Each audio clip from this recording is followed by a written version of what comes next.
அத்தியாயம் 55 கொடூர திட்டங்கள். உயர் மாட்சிமை அவர்களே, நீங்கள் இப்போது செய்ய வேண்டியது விண்டரெல் நகரத்திற்குச் சென்று வடக்கு டியூக்கிடம் சரணடைந்து அவரிடம் மன்னிப்பு கேட்பதுதான். மிஸ்டர் ஜி தன்னைத்தானே திரும்பத் திரும்பச் சொன்னார். எந்த தயக்கமும் இல்லை, பயமும் இல்லை. மேலும் அவரது அடையாளம் காரணமாக அத்தகைய வார்த்தைகள் அவரது வாயிலிருந்து வெளிவரத் தகுதியற்றவை என்று அவர் உணரவில்லை. ஒரு மனிதராக டிரோல்களிடையே ஜியின் நிலைமை சற்று மோசமாக இருந்தது. பொதுவாக ஜி ட்ரோல்களிடம் தனது விசுவாசத்தைக் காட்டவும் தனது கடந்த காலத்துடனான உறவுகளைத் துண்டிக்கவும் மனிதர்கள் மீதான தனது விரோதத்தைக் காட்ட வேண்டியிருக்கும். இன்னும் அதிகமாக அவர் ட்ரோல்களை விட மனிதர்களிடம் அதிக விரோதமாகத் தோன்ற வேண்டியிருந்தது. இது மதம் மாறியவர்களின் தீவிரவாதம் என்று அழைக்கப்படுகிறது. உண்மையில் வெளிநாட்டினரை விட சீனாவை கடுமையாக வெறுக்கும் மற்றும் அவதூறு செய்யும் பல தீவிரவாதிகள் சீன வம்சாவளியைச் சேர்ந்தவர்கள். இது இந்த உளவியலின் காரணமாகும். ஆனால் இப்போது போர்க்களத்தில் வீழ்ந்த ஒரு பூத இளவரசனை எதிர்கொண்டு ஜி தனது உயிரியல் மகனிடம் எதிரியிடம் மன்னிப்பு கேட்குமாறு அறிவுறுத்திக் கொண்டிருந்தார். இருப்பினும் புகமோட்டோ திடீரென்று சிரித்தார். கோபப்படாதது போலவோ அல்லது ஜியின் நோக்கங்களை சந்தேகிக்காதது போலவோ அவர் கூறினார். ஜி, நீங்கள் என் முட்டாள் தந்தைக்கு முன்பே அறிவுரை வழங்கியிருக்க வேண்டும். அப்போது அவர் வடக்கு பிரதேசத்திற்கு அடி பணிந்திருந்தால் அவர் தற்போதைய இக்கட்டான சூழ்நிலையில் இருந்திருக்க மாட்டார். பின்னர் அவர் தரையில் இருந்த மண்டை ஓட்டில் ஒரு தடிமனான சளித்துப்பலைத் துப்பினார். கேலி செய்தார். மனிதர்களிடையே ஒரு பழைய பழமொழி உள்ளது. அது மிகவும் அர்த்தமுள்ளதாக இருக்கிறது. ஒரு காளையை எதிர்த்துப் போராடும் திறன் உங்களிடம் இல்லை என்றால் அதன் முகத்தில் சிவப்பு அங்கியைக் காட்டாதீர்கள். என் முட்டாள் அப்பாவை பாருங்க, அவர் சுசானுக்கு இணையானவர் இல்லைன்னு அவருக்கு நல்லாவே தெரியும். சூசான் இருப்பினும் முன்னணியில் இல்லாததைக் கண்டு தனக்கு ஒரு வாய்ப்பு இருப்பதாக நினைத்தார். ஆனால் வடக்குப் பகுதிக்குள் அவர் ஊடுருவியதை டார்க் கேவலரி எவ்வாறு புறக்கணித்து அதைப் பற்றி எதுவும் செய்ய முடியாது என்பதை அவர் சிந்திக்கக்கூட இல்லை. மிஸ்டர் ஜி எதுவும் சொல்லவில்லை. அவர் நிச்சயமாக இளவரசர் காம்பிக்கை வுகமோட்டோவுடன் சேர்ந்து இழிவுபடுத்தப் போவதில்லை. அது முற்றிலும் நன்றியற்ற செயலாகும். வுகமோட்டோ சிறிது நேரம் கோபமாக பேசினார். போதுமான அளவு காற்றை வெளியேற்றியது போல் தோன்றியது. மீண்டும் மண்டை ஓட்டை எடுத்து பெட்டியில் வைத்தார். முழு செயல்முறையும் உரிய மரியாதையுடன் செய்யப்பட்டது. தேநீர் கோப்பையை எடுத்த வுகமோட்டோ ஒரு பெரிய மடக்கை விழுங்கி மீண்டும் தனது அமைதியைப் பெற்றார். மிஸ்டர் ஜி, இப்போது நான் வடக்கு டியூக்கிடம் கருணை கேட்க சற்று தாமதமாகிவிட்டதா? ஆனால் அதுதான் உங்களிடம் உள்ள ஒரே தேர்வு. ஜி அமைதியாகச் சொன்னார். இந்த முறை பூதம் டார்க் குதிரைப்படையால் பேரரசின் போர் திறன் கிட்டத்தட்ட முற்றிலுமாக குறைந்துவிட்டது.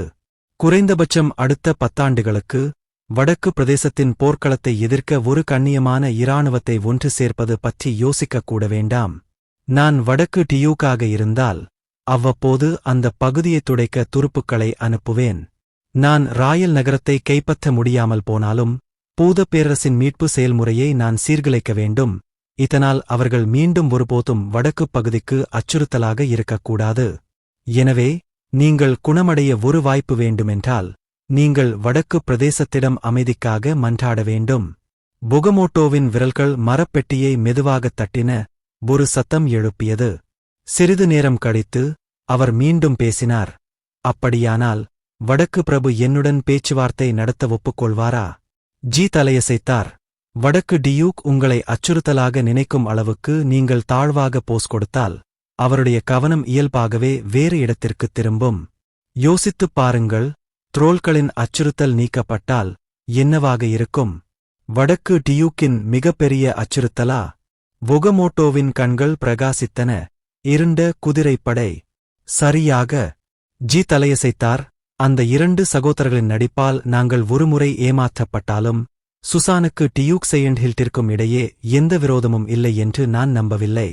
ட்ரோல்களின் அச்சுறுத்தல்தான் அவர்களை தற்காலிகமாக தங்கள் பகைமையை ஒதுக்கி வைத்துவிட்டு ஒன்று சேர வைத்தது என்று நான் நம்ப விரும்புகிறேன். ஆனால் அவர்களின் கூட்டணி மிகவும் பலவீனமானது.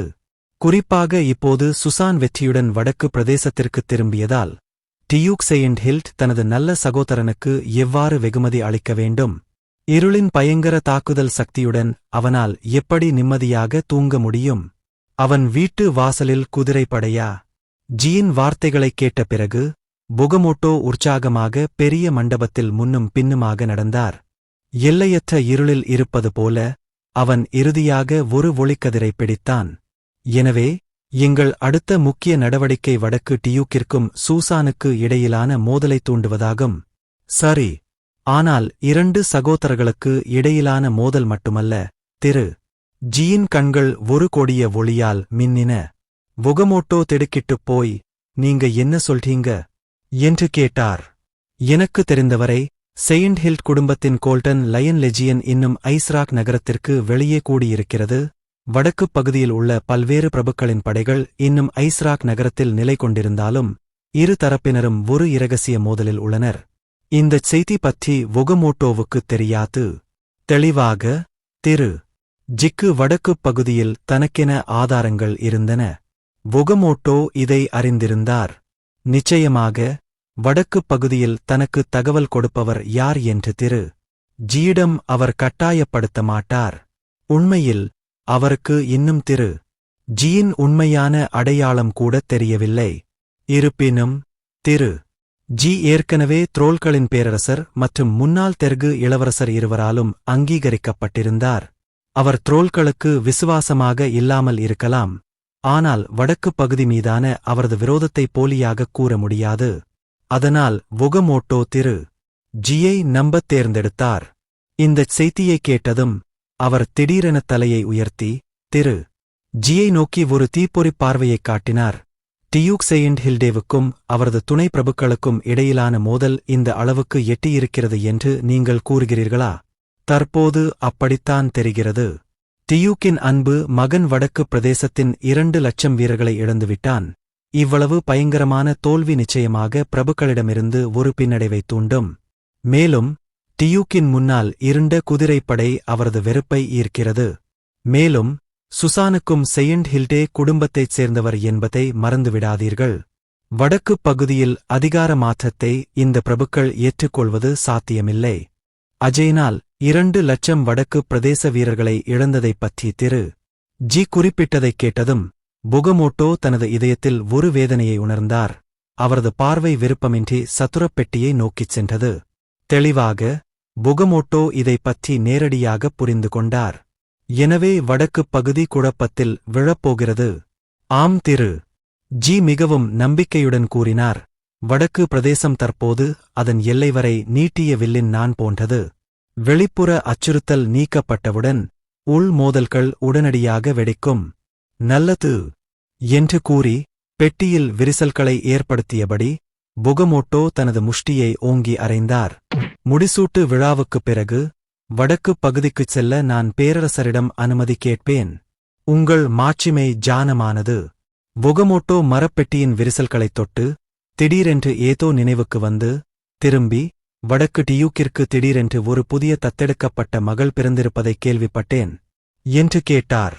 ஆமாம், அவள் பெயர் ஆர்த்தி செயின்ட் ஹில்டே. நான் அவளை எவிரின் மகேஸ் கோபுரத்தில் சந்தித்தேன். அவளுடைய பின்னணி மர்மமானது, ஆனால் அவள் வடக்கு டியூக்கின் வளர்ப்பு மகளாக முடிவடையும் என்று நான் எதிர்பார்க்கவில்லை. அவள் எப்படி இருக்கிறாள்? அவள் ஒரு அழகு சிலை. புகமோட்டோ திருப்திகரமாக தலையசைத்து, நீங்க என்ன நினைக்கிறீர்கள், அப்படிச் செய்வீர்கள் என்று முன்மொழிந்தார். நான் மிஸ் ஆர்த்தியை மணக்க விரும்பினால் வடக்கு டியூக் சம்மதிப்பாரா? நிச்சயமாக வடக்கு டியூக் தனது மருமகனாக ஒரு ட்ரோல் இளவரசரை பெற்றதில் நிச்சயமாக மகிழ்ச்சியடைவார். குறிப்பாக உள் மோதல்களைத் தீர்க்க வெளிப்புற உதவி அவசரமாக தேவைப்படும் நேரத்தில். புகமோட்டோவின் வெற்றிச் சிரிப்பு ஒரு குறிப்பிட்ட அழகின் மீது அவன் ஏற்கனவே தன் மனதை பதித்திருப்பது போல பெரிய மண்டபத்தில் எதிரொலித்தது.